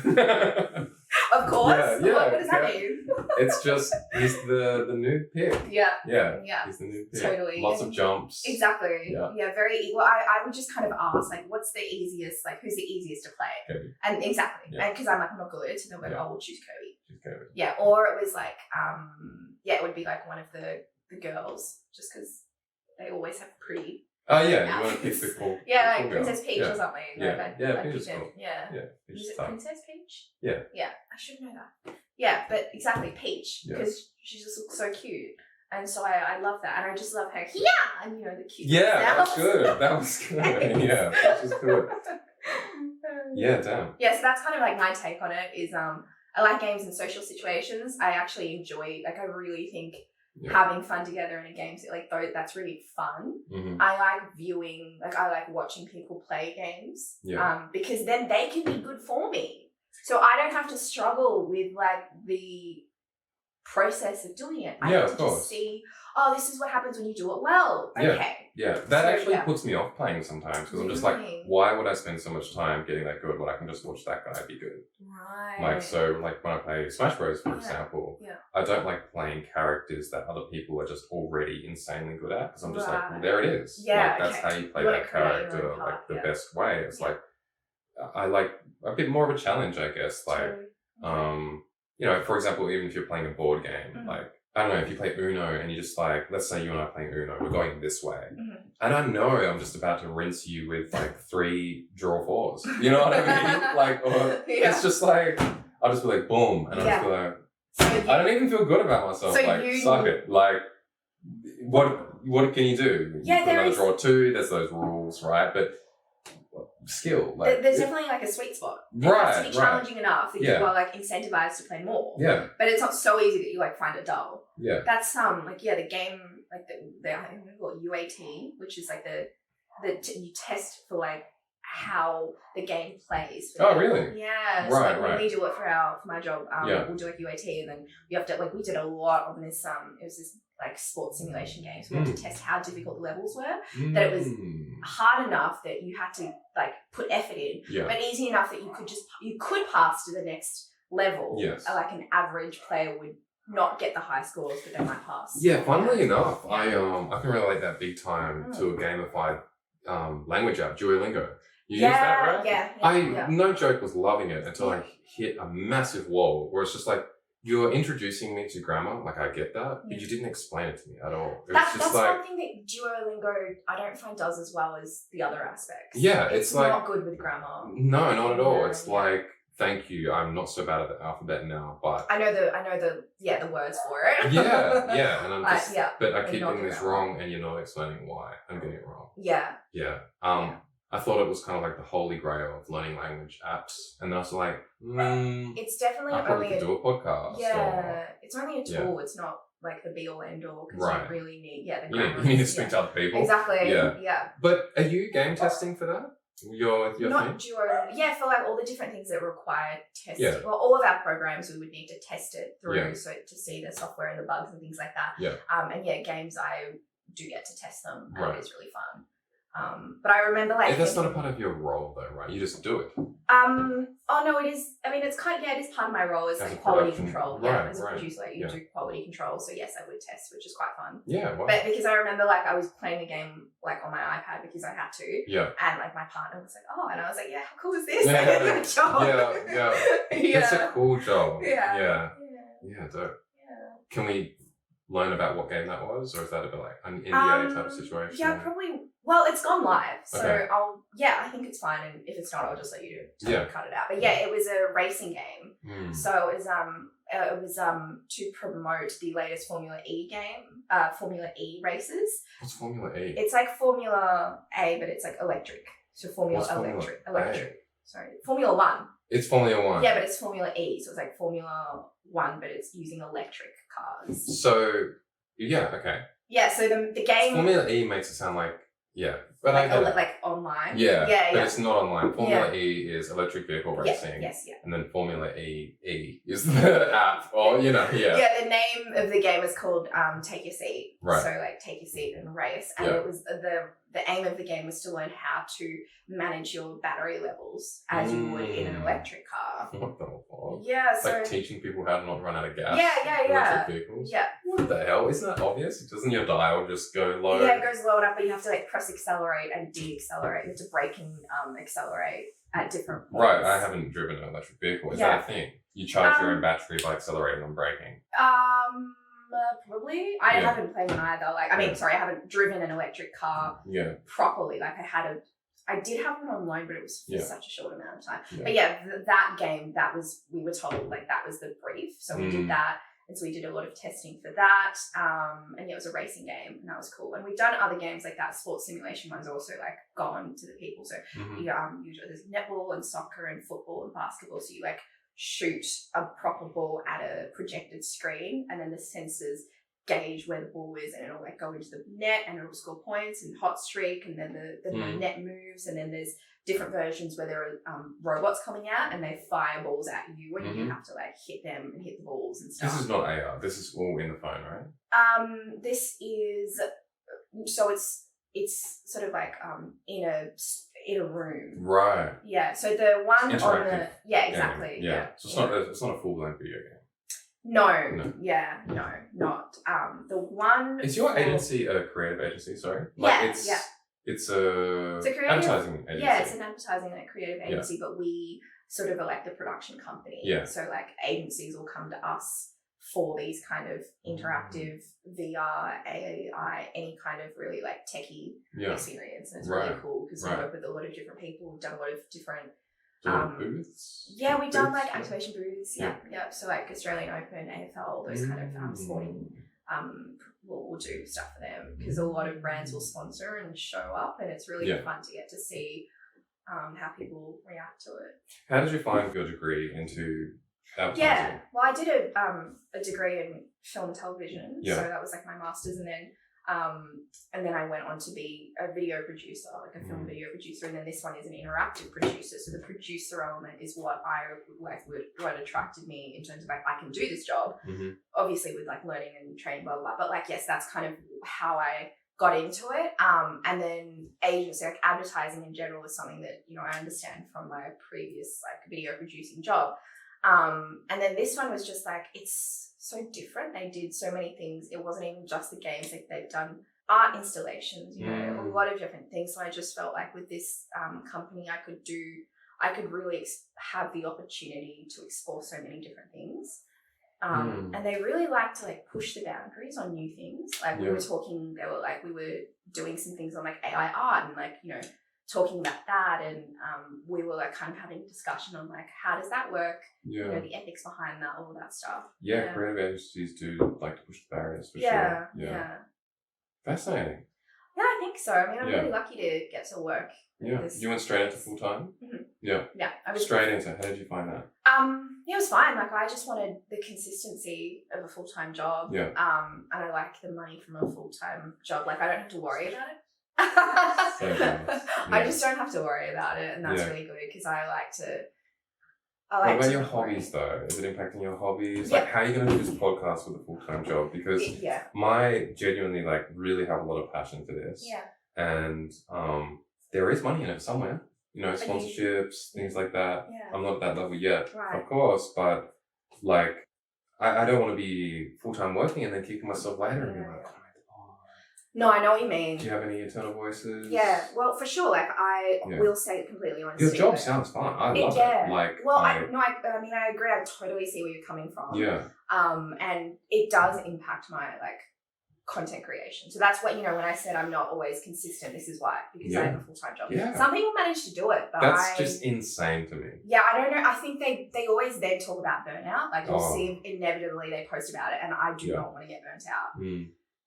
So it has, and I have gotten opportunities for sponsorships, but I know I could really push and grow. But I'm kind of really like, I think I remember talking to my therapist, and he was saying, you don't have to do everything all at the same time. So, if for example, I decide I'm going to put some more time into my hobbies, and I'm getting like, they said it's like a tipping point, and if I like reach that tipping point, then I can reassess. But I don't really see. What would be a tipping point? Oh, sorry, like if for example you out earn your full-time job with this stuff. Yeah, that is my thing though, because like that is such a that your progress might not be linear though. No, that's true. Which is like the big thing for me. For example, like you and I both worked at the same place. Yeah. I was at that place for a while. Yeah. And like I was kind of waiting for that tipping point. Like when is that tipping point going? That's true. Like, I mean, you do kind of have to make your own luck, don't you? Yeah, that's how I feel. Like, and I think I mean, a podcast is, I don't know. Can you maybe tell me like how much time do you put into it? Because it's so much time. Yeah, because one of the co-hosts, they want to be the producer, which means that then they can take off the load of setting everything up. Well, that's why Paul's been such a big help to me, is because he wants his name on the production value of this, and that is going to benefit him in X, Y, Z ways, like being able to do lighting, being able to do that. So finding the right people for me to take the load off of. I do not know how someone would go, because content creator. Recently, my mum asked me, "What's a content creator?" And I was just like, but the crazy thing is, it is everything.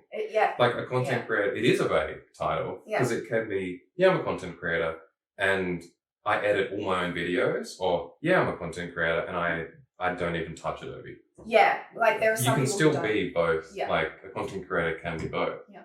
And I'm still in and I think this is actually old school, but I'm in this place where I'm a bit old school in terms of like, I want creative control over everything, but it's just like, if you want to compete or earn paychecks from this, it's not the way to go, because it's too much time. It's straight up too much time. Like, they compartmentalize like these roles in creative agencies for a reason. It's not like, especially in a more professional agency, I know there are, some pretty unethical internships out there, right? Where it's like, just do everything. Like, come on. It's exposure, it's experience, like, but I really question full-time work and the podcast. I'm like looking at you like, I mean, I do a lot of other things as well outside of my full-time job. So it's like, well, once I don't keep doing them, I think I can replace it with podcasts. So like now my thing is improv. So I'm doing improv and that's like a 3-hour weekly class, plus like this indie team, plus performances. So that is quite a lot of, work. Time, right? Time commitment. So once that's done, because I'll finish all the levels, be a wizard, and then and then then I'll do the podcasting. Like, that's how I feel. And then I'm, like, I know it's a lot of time, but I'm keen to do it. And what I think my producer or potential producer said was, we can kind of bulk film. So like, for example, one Sunday we film like 2, and then we put out shows maybe only fortnightly or something. Well, for sure. I for example, I don't know when this is going to be released. Like, our workflow is really, really improved. Making sure me and Paul are on the same page in terms of the same programs we use, all those types of things.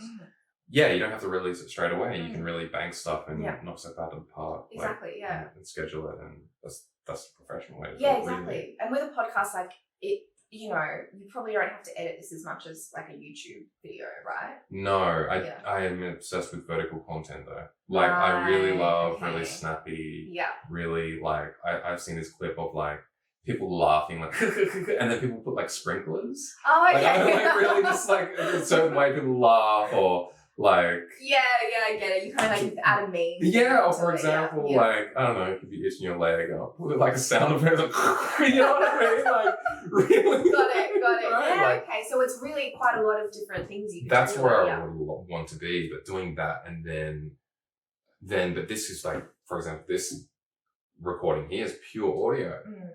Pure audio, vertical, That's so great. much. Though, well, yeah, but like you get to you do this one thing and then you create multiple different formats of it. That's right, which is so great. Yeah, I was even thinking, like you said, you're doing improv, which spoke about Aunty Donna. Those guys started podcasting. Yeah, and I was gobsmacked. Their podcast is fucking good. It like would be, yeah. it's just it's like a 30-minute bit that is like almost role playing as these high school boys the whole time, full improv. Like they would have been like, all right, let's do this bit, and there would have been so much improv in there. Yeah, and I am probably over ambitious in like thinking I can do a full-time job and a podcast, but why not? Let's see. If it becomes a lot, I might take a step back. Like, I would never say no. Yeah. I would never say no. Like because here's the thing, like I want to have my full-time job. I think it gives me experience in areas that I wouldn't have from just being a content creator. Straight up. Right? Yeah, for sure. Yeah. So and before that, you know, I was kind of freelancing or I was working part-time, you know, or I was at uni. So I really do want to have that full-time work experience as well. Yeah, it's to be brutal, is it a plan B? For me. Full-time work. So, okay, it's really interesting, right? Because my first degree was in acting, and if life had been as linear as you mentioned, linear progress, then it would be like acting degree, go out, audition, get roles, and that's it. Boom. Yeah. But my master's was the plan B. So I was like, okay, I'm not really getting any traction. What else can I do? Let's do a master's so I can kind of add more and then be more employable. Yeah. And so then everything since then has been that like plan B. Does that make sense? Like everything since then. Yeah, well, you're like writing plan B. and plan B. I get it, yeah, like plan B has become plan A. Right. So it used to be plan B. I was like, okay, if I get that big acting job, I'll like drop everything. But now I'm kind of like, I mean, I get auditions and I totally go for them, but I'm not expecting anything anymore. And honestly, like, I think that's just growing up to a certain degree, because like when we're younger, we're expected to pick a dream at uni and all these kinds of things. Funnily enough, I do really wonder about like particular actors or musicians or whatever. Sure, you can get boatloads of fame, but sometimes fame doesn't pay, right? For example, let's just say Hank from Breaking Bad. Right. He's the cop, right? Yes. No, yeah, right, he is. Yeah.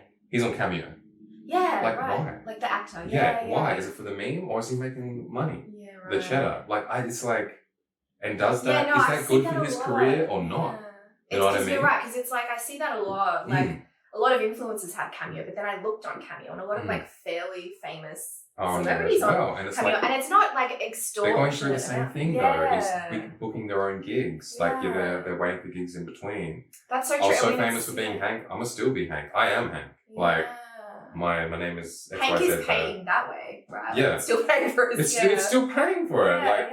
Yeah. And so, you know, I really know where you're coming from in terms of like, how I say it is like, I'm only a model when I've got gigs.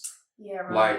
Like, I model, but like, I am not a model all the time because we self-identify through paychecks, really. Your plan A is like how you're making your bread. That's kind of which why. Sucks. I don't really believe in that. I've got my inner angst for that. But I admit the truth about it. That's kind of, I see what you mean. Yeah. Because that's kind of why I have producer first on all of my bylines. Right. Because that is the main way that I make my money, and that is how most people would probably interact with me as. But to your point, tell me about that inner angst about like not, the identifying with. Well, we both worked at the same place, and like it's funny, like I felt that was like it's like an in between. That's it, right? in between. Yeah, it wasn't my end goal, and I think if it was for you, then fine, but it wasn't for you or I. No. Or most people, to be honest, I would think. They were all like studying. Or... Yeah, but we talked about it being a toxic workplace. And I think one of the reasons it is toxic is because everyone's in this, they think it's an in-between job. But it's like, for me, for example, I went through a big humbling experience of the lockdown, right? And that job really helped me out during lockdown because I could transfer interstate because it's a chain. And so it really helped me. So I thought, why am I angsty about working at this in-between job? Like, I'm really going to show up. I'm not going to be lazy. I'm going to make friends. And it completely changed my angst. It's like, we met there. Me and Paul met there. My housemate's from there. That's what I'm talking about, that silver lining. That stuff wasn't happening when I had that angst. So I'm almost proving myself wrong. But the angst, what that angst used to be, it was like, I am just here to get my money. I compartmentalize who I am. You think you are more than your job, essentially, which is a terrible attitude to have. And I really overcame that in that role. How do you find your work culture being full-time now compared to what we talked about? Because like, are people checked out? I feel like you're in a more professional job now. People are there with an intent. Right? Totally. With intent is perfectly, like, the perfect way to say it. We have a mission, you That's know? Good. So I think because we all want to be there, the work can get intense. You really have to love it as well. So I'm really grateful to say that, like, this workplace is lovely, but it's not just like, it's not necessarily true that if you go into a professional 9-to-5 that work culture is not going to be toxic. That's for sure. Just so, like, I've had toxic workplaces before, so I was really careful to make sure that I tried to see what people like, and they're lovely. So I'm that's also why I like it here, because it really I know that they exist. That's tough, you know. Exactly. So I don't want to just like up and leave, you know. People, one thing I will say, the benefit of working in hospo or like an in-between job is you meet a lot of people with side hustles, side passions, those kinds of things. And I guess my fear for a 9-to-5 would be like, oh, this is how you identify the work, and a lot of people in the work culture identify, and that's it. Well, like, you go home and you watch Netflix, and you know, you don't even game. You don't even, or you know, I'm on The Last of Us. I'm watching, like, binge Netflix for sure, but I'm trying to like wear stuff on my sleeve a little more, as I've been saying, like group viewings, stuff like that, and so like, you're making an effort to kind of do more things, and so have hobbies. Have hobbies. Like, meeting people who have hobbies is a huge plus of working in those in between jobs. It's just like, and man, showing up to the same place and just being like, fuck, this is life. Like, this is your life. Like, it can totally be like that. I think what has helped is because there's so many people doing a side hustle or whatever. I know people who do have side hustles who work full time. So that was going to be my question. With your work culture, what are your co-workers like? Not to speak to them directly on the pod. Sure. And for me to clip it and send it to their Gmail or LinkedIn. But no, I think they're they're proud of what they do in their spare time. So like, one of them is works in like kind of dabbles in like music production and was in a band and and not just my work, and some of them, the graphic designers, some of them like create artwork and t-shirts and things like that. You know, they have their own TikToks with their own artwork, so it's not like, it's not like they just one-dimensional. They have a life outside of work, and work is a good way for them to kind of use their skills in a way that can earn the money. My best friend, some of her colleagues also, like, one of them makes badges. You know, another one I think does cross stitch. So people are Etsy kind of stuff. Etsy kind of stuff. You don't have to like make your hobbies a side hustle. You don't have to. Why not? But why not? Like, if you can. Like, you know what it is? It's is your hobby even real if you're not making money? Exactly. Like, don't call yourself that. You're that person at work.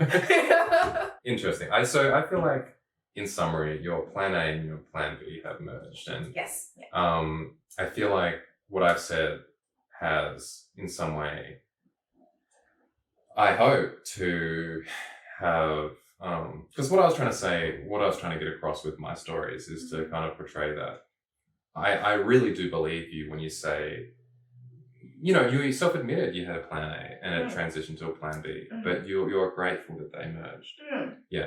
And through my life experiences, I believe you. You know? And when it comes to the podcast, the only remaining question I have, the big open thing is, do you have time? Yeah. And if you do, I'm going to get me a full-time job. You know, I'm going to be like, all right, it's possible, you know? Oh, wow. Because, mentally I do think, like, I have designed my life in a way where I have, like, for example, I'm an Uber Eats delivery person. Mm-hmm. I haven't done it yet, but I like that backdrop. Oh, you haven't done it? I haven't done it yet. Call yourself one? Do I? Yes. I have the bag. I'm valid.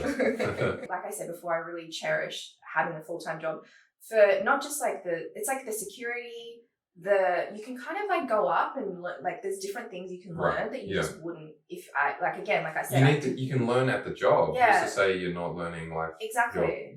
You can learn how to video. You can be paid to learn how to video edit. Yeah, very true. At work, totally. Like there are so many things that I'm learning, and I can also bring it. I just think it's a really cool thing to do. Yeah. So for me, that's why I want to keep my 9 to 5. It's like I wouldn't be able to create that for myself, like that. Yeah. You know, working with those people, having really talented resources, whatever, all of that. And then for me, going all in is just to do more content creation because the acting stuff is like, you know, I do every audition that comes to me. Although sometimes I will say, sometimes I'm like, I'm not going to get that role. Like I've been. Oh, I've been there. Yeah, I still right? apply though. Yeah, I still do. Yeah, my agent will put me up and I'm like, oh, no, not. Like I think there was some where it was like, she is a vegan and I'm like, oh, I don't think I look like a vegan, you know? Okay. Like, so, or they'll say, like, oh, she's a hipster. And I'm like, I don't. Then they get someone who really looks super hipster, short hair, whatever, you know, the stereotypical idea. And so it's like, I see those. Like? Well, so the person they chose was like white, very pale, very skinny, no makeup. Okay. So that's kind of their idea of what that was. Right. I didn't know makeup. Knew that. Yeah, I kind of did. That's I was like And then oftentimes they'll do, I've done auditions where I just know I'm not going to get it. Like, it's like a mother. And I'm like, I don't know if I look old enough to be a mother. Yeah. You know? Yeah. So then I will still do it anyway. But I, like, with the acting stuff, going all into that is really just like, I don't know, like I could do theatre, but I do improv. Like, I just don't want to, I don't have time to do theatre. So, going all in would just be upping the content creation. I need to give myself a schedule. And that's where I don't do that. Like, I don't push myself the way I do at my job because it's kind of like what you said, effort. That's the difference between the all-in thing. Exactly. Yeah. So for me, it would be like, I really need to push myself. Well, this is the thing with me is that it sounds so pretentious. I've designed my life in a way where I can do those things, right? That's clever. Right. Like, but it is like when I quit where we used to work, cinema. I was just like, there's a panicking feeling of like, oh no. I had another job already. Okay. But I was just still like, oh, I'm going to make ends meet, blah, blah, blah. But I did the math and I can. Yeah. And so it's like, now the challenge is I'm working to my own schedule. Yeah. Oh, I have to, nobody's telling me to edit this or when this podcast needs to be out, but maybe I do need to wake up at 9 tomorrow and then go to a cafe. I love editing at cafes. Yeah. Just get moving my days around rather than burning out at home in my own mind. And then being like, oh, it's time for lunch. Yeah, I think, you need that. Nobody's telling me to do that. And so that's the struggle I'm in right now. It's actually like... Didn't you say you hated mornings as well? Yeah, I'm not a big fan. That's why we started filming afterwards. Well, yeah. Hey, I was doing a podcast last night too, all right? Okay. Hustle. Okay. Yeah. Definitely. By the way, if you ever wanted me to do a pitch for Why You Should Podcast, I think it is such a modern day, I always get this word wrong, sorry to preach, but it's a hearth, which is like or a hearth people call it. It's like it feels like a modern day fireplace. Yes. Yeah, like would we have been talking about these things if the podcast wasn't here? Like it's such a good format. So it's so great. Like if you get invited to onto a podcast, I would say yes. Yeah, for sure. Yeah, right? Yeah, and that's the thing. I mean, I have said yes. You have, yeah. And it's not even, you kind of didn't know what you were in for as well. No, yeah. And that's genuinely people's replies when I invite them on. It's like, yeah, please, hell yeah. I want to talk. Yeah. Yeah. Yeah, you want to talk. Which is interesting. Yeah, you want to talk because you want to, I don't know, like, you have your opinion out there because everyone has a different opinion, even if they're really, like, outwardly similar or they come from similar backgrounds, whatever. Like, your life experiences, you still perceive them all differently, your own way. So it's, like, just hearing from you, like, there are a lot of things that we align on. Yeah. But it's still really interesting to hear, like, what your thoughts are. Yeah, on the different topics. Yeah, because I don't know. But we can still relate to... Well, you model, so it's a little bit like acting. But of course I can understand. Yeah. Like, you understand, like, the selection process, how it's very... it can be very physical. Well, yeah. Yeah. Objectifying. Yeah, exactly. I think the whole analogy of, like, the plan A, plan B thing, no matter any creative pursuit you're doing, I think everyone can relate to that. Like you would have to be have someone who has a lot of privilege to not have to worry about plan B. You know, I think most people have to have a plan B. Yeah.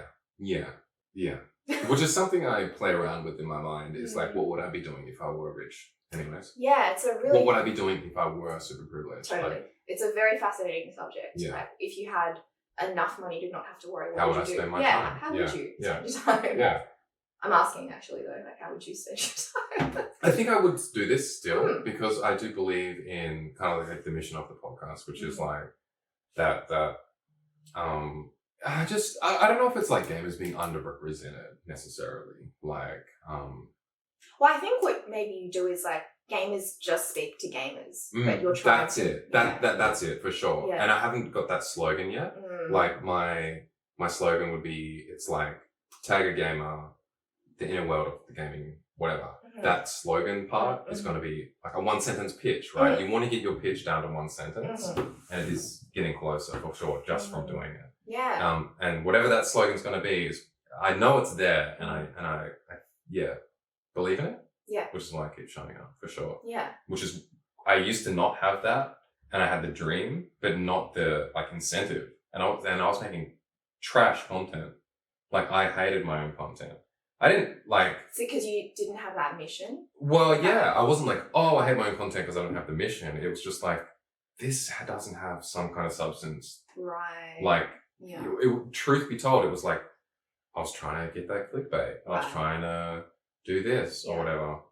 And I think, like, I was making that, like, lowest common denominator, like, content. Yeah. Which is fine. Yeah. You know, if your mission is to make money or whatever, that's fine. But I don't necessarily have that mission. It was more like, what's the purpose? And I slowly like brainstormed and found this. And I got really cracked up on coffee. I was like smashing like heaps of black coffees, and I come home and I was like, I want to be a gamer again. Yeah. Like, I want to get into games again. What consoles do you have? I have a Switch. Okay. Yeah, and my biggest purchase in the future is going to be a gaming laptop. Right. And what I want to do... What about building your own? I've done it in the past. I was that gamer, for sure. Wow, okay, yeah. But I'm in between. And I think the laptop suits that in between. Where it's like, what if I wanted to do a podcast on the go? What if I'm traveling? That's Two birds, one stone with a laptop, right? Yeah. I share one epiphany I had semi-recently to do with content creation. I was doing the video blog thing, which you do as well, right? Yeah. Yeah. Yeah.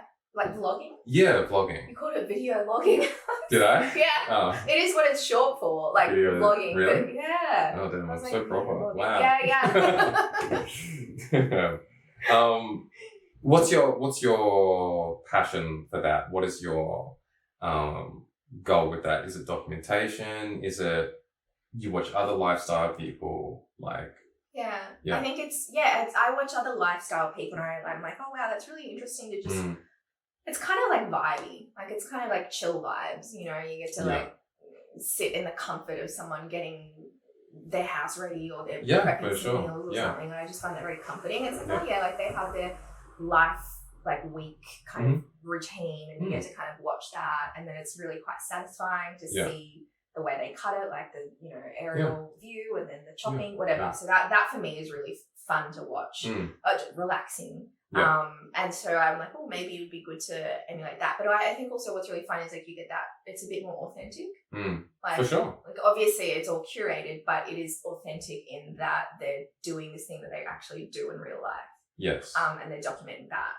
Yeah. So for me, like I recently put out a vlog about my little puppy, like my first month with her, which I, again, like because I don't post consistently, it's not like highly viewed, but it was very cute in that I kind of documented her first month with us. Yeah, it was almost like organising family photos, but on YouTube rather than... Exactly. Because she's so pretty, everybody should look at her. But like I got to kind of do that and it was really nice. And even if I look back on it, I get to go, wow, like those are the highlights of our first month together. Yeah. So I think, it's exactly as you said. It's like a photo album / relaxing look into someone's life. Does it stress you out? Yeah, like I don't, you have to kind of think about the setup. Like you can't just kind of put it anywhere and rock it. Like, it definitely is all stressful. Like it could be, like you probably thought a lot about this setup, right? Well, yeah, but like I said, I'm like bashing this concept of moving forward. Okay. Yeah. So you like, because it doesn't have to be perfected. Like, yes, absolutely. Like I was kind of like, oh, I don't, you know how you said this is like your first house, like before where I was living, I was like, I don't love where I live. And I feel like... How am I going to make daily content? Exactly. Exactly. You're like, oh, this place isn't even that cute. It's not that aesthetic. Like... oh, no. I know it though. Yeah. So, because you're thinking about that. Like, you can't, so it was just like, that was kind of an excuse, but also kind of the truth. Yeah. You know? Like, no, it is for sure. I know Paul, for example, he wants to stream and stuff, but he has housemates and it's like, how are you going to make that work if you're constantly pissing people off? It's just not on the table. Totally. Yeah. So, I get that for sure. I don't want to cut you off though. No, I think that was kind of what I was saying. Like, I love the content. Does it stress me out? Like, that's why I don't vlog that much. Also, like, I don't always love kind of having my camera out. Right. Neither. You know? Yeah, I don't like it either. Like, I'm like, I want to just enjoy this. And also, I think that type of content is semi-dead. It's intrusive. It's fucking rude. Yeah. Like you could argue it not being. It's a contrast. For example, I want the confidence to be able to do it, but with that confidence, weirdly comes this crazy responsibility of like not being intrusive and being like, I don't want a selfie with you right now. Like I'm not feeling the best. Like those types of things. So, totally. But I don't want to live in a world where I can't have the confidence to do that or whatever. Yeah, I guess it's like it should be your choice. For sure. Rather than, I can't do it because I don't feel up to it. It's like, okay, I can if I want to, but I'm not going to. Yeah. So like I'm confident enough because I feel like if you're nice enough about something, people will let you do it. If I'm like, oh, do you mind if I like take a little vlog? They're like, yeah, sure. Or if they're like, I'd rather not. I'm like, okay. Right. So like, as long as you have the confidence to ask. Yeah. Like if you ask, exactly. Like I think I filmed at a cafe where I was like, oh, do you mind if I just like show the food? Was that hard to ask? No, because I think I'm very comfortable with those kind of cool. I've always had kind of been that way. Okay, that's good. So otherwise I don't think I would have necessarily dabbled even into acting or content creation. Like there is a certain element of you bought me. Yeah, exactly. Like I just do it and just they tend to say sure. Yeah, and then most people would, right? Yeah, because you're not like my friends with a pod. Yeah, like then you don't have nefarious intent. You're not. Well, that's what some of them, I think, the really viral ones kind of do. It is all like about the those pranks views. or something. Yeah, but it sucks that gets the most attention. It's not. It's some of them are like, wow, really unnecessary. Like I saw one.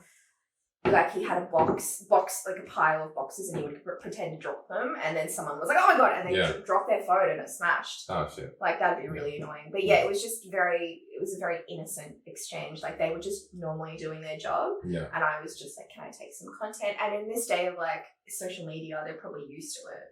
I'm not the first person to ask that. Right, for sure. One thing I just wanted to, and this is preaching, but this is my epiphany that I wanted to share with you, is, it's not preaching, it's sharing. I should, state my claim, right? Sure. As a fellow content creator, I went through this thing where I was like, I really wanted to do video blogs. I wanted to let people know how my content process was going. because if you're not posting, you don't exist, kind of. Yeah, that's very true. And so, like with your YouTube, for example, you said like, I'm not posting consistently. You get this feeling in the back of your head where it's like, but like this is, I care about my dog. Like I want people to know if other people might be caring about my dog as well. They might be like, oh, how's Lady going? Like, you know, they must be growing or whatever, right? So. Do you feel like you're letting your audience down? Is that what you're saying? Or? Yes, not only that, but I have something to say. For example, like, oh guys, this happened to me and I'm really inspired to get back into games. I'm really looking forward to like this new game coming out. But nobody's gonna know that if I don't say it.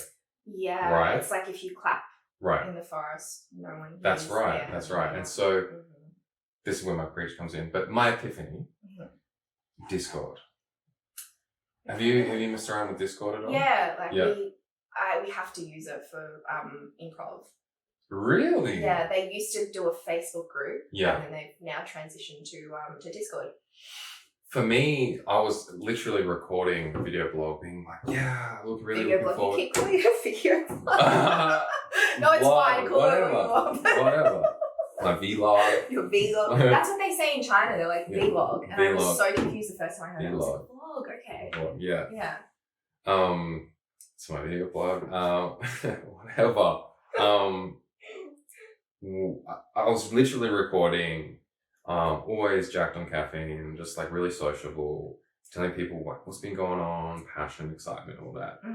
And then I was just like, oh my God, posting this on YouTube. I was just like, oh, look, like I don't feel good. I feel like squirmy about it. I felt like, I just want to say something. Then I'm thinking about my hair. I'm thinking about what I'm looking at. My room's a fucking mess. You know, and there are always ways that people have made the benchmark so high for casual content. Yeah, you know what I mean? Where it's like, really I want to stream, but I don't have that purple light. You know? So for me, I just had this epiphany of like, oh my God, I had I made this Discord for my stream. I can just message them how I'm going. Yeah. Like it's just a big group chat. I was just like, hey guys, really looking forward to blah, blah. So that whole video turned into just a post. Like, hey, how you doing all this? And 1, 2 people, 3 people just react with it. And that's all it was. It was like off my chest, time to get back to the actual, you know, and it is entertainment, right? Like I'm in the entertainment industry. Time to, got it off your chest, had the convo with the people you wanted to speak to. And then, so for me, like, I just wanted to share that with a fellow creator. Like so great, Discord was a huge, big vehicle for me to be like, oh, like this is the future, kind of like. Discord is a big representation of gamer. Like the Discord is like gamery. Yeah, totally. It's so gamery, and But I've used Zoom like once, and I was just like, Discord is so much better. Like, it is, yeah, it is. And it's just like, what is it not accessible enough? Like I just feel like it could simplify itself and just it could manifest my goal of the podcast. You know what I mean? Sorry to be prolific, but like, do you get what I'm saying? Yeah, like it's just it lowers the barrier. Massive. Yeah. Massive. Well, that's so true. Like with Discord, I do find it to be very kind of overwhelming a little bit. Like, oh my God. Like this, like I think when I was forced to do it, like to use it, I was like, okay. And it's okay, but I'm not on there all the time. It's a bit everywhere. It's a lot, yeah. And like we use Discord during lockdown for game nights. Yeah. I think the reason why Zoom is easier is it is just such a simple interface. Yeah. People who are working full time, they don't want to have to deal with Discord. Yeah. If they find it that, exactly. If they find it that like overwhelming. And with you just doing a post, it's like I see that on YouTube. Actually, they can just do a post. Right. Yeah, I've seen that as well. Which is probably a good way to do it. Yeah. With Instagram, you could do a story or a post. With TikTok, you can't. You might. I mean, you could probably do like a video of your story. You know. Well, that's the thing. TikTok is all encompassing. Yeah. You could do both on TikTok. Yeah. You actually could. Yeah. Yeah. Yeah. So I think it was cool that you had that epiphany about Discord. Yeah. I don't have I have a Discord server, but I don't go on it. Well, I think I've achieved the same thing with instead of it being YouTube video felt very old school. It was like people were doing that when YouTube was new. So for example, I don't know, like PewDiePie didn't upload. Yeah. Hey guys, this is why I haven't been uploading. Yeah. It's very old school. It's like, this is where I've been. I was doing that. And I was like, what the fuck? Like, I was like, whoa, I'm rusty at this. Like, I've got ring rust. Like, I haven't been doing this. Yeah. Like, and so the epiphany was Discord, but it's also segued into the Tag a Gamer Instagram post I did with the Subway Surfer. Yeah. It was like, this is behind the scenes. It was still kind of like a long video. It was like 5 minutes. But I still got off my chest without it being this massive video blog. Yeah. I don't, whatever. You're like getting further away from it. Yeah, no. Well, I think, just less effort because it's less editing, less presentation, all of that stuff. Yeah. I'm glad you could find a way to take the pressure off. Thanks. You haven't felt that before? Yeah, for sure. That's why I don't post. Yeah. It's why I don't post. But I think, yes, there is an element of like you do have to push yourself, but I've kind of chosen to not go all in at this point. Yeah. Like, because I had a lot of personal things that happened to me recently in the last year. I had quite a few injuries. I was in a car accident that was not my fault. It was I was really, I was injured from it, all of these things. So, I just did not have it in my like fuel tank to do more, Same. That's why I don't have regrets either. Yeah, exactly. Stuff happened. Exactly. Sure. It's like, like either I always had something else going on. So I could never go all in. Yeah. I wasn't able to. So, I think like definitely in the future I would like to, but this is like a happy stage in my life where I've kind of, like you've said, I've tried to design my life in a way that works for me. Yeah, for sure. And you have to. It's a very cool way to put it. And I've heard that before. It's very good. Right. I think another quote that I love me a juicy little quote is make your mess your message.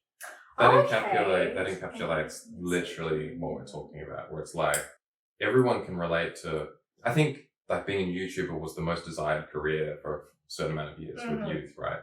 I think now it's like influencer or something, which is basically very similar. Yeah, same. But it just means like whatever you want, everything. Everything more famous. Yeah.